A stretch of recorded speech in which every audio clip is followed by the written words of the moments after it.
Hello, everybody. My name is Basia. My grandchildren call me Basia. That is Polish for grandmother. Most people call their grandmother in Polish Busia.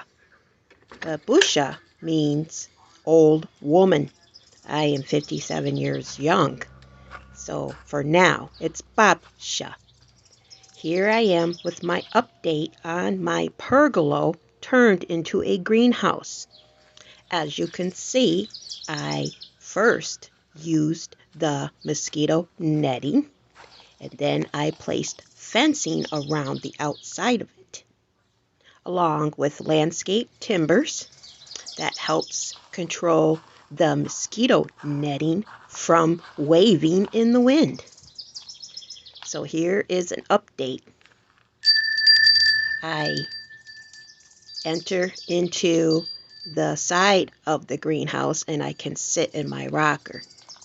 However, I am still waiting on another mental planter box. I'm going to place it right there.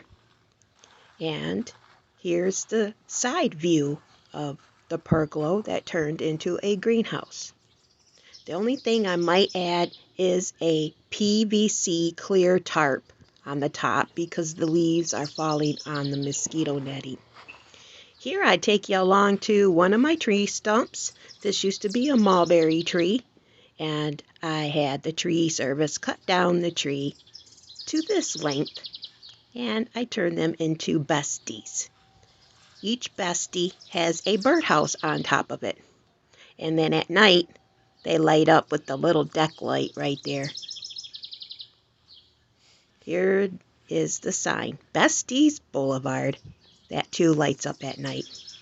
And recently, in my last videos, I just decided to make a birdhouse out of the new fence post beam.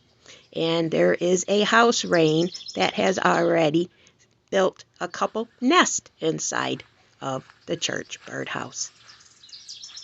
My roses are in full bloom. Once again, this is June 2022, and that's the catio. See the other videos on how I used a chicken coop, turned it into a catio. But yet, I still have another metal box planter I will place right there. I will only just place marigolds inside that box planter. Oh, by the way, here is my beautiful granddaughter and her fairy garden. This is Basia and Miss Everly, Bay City, Michigan.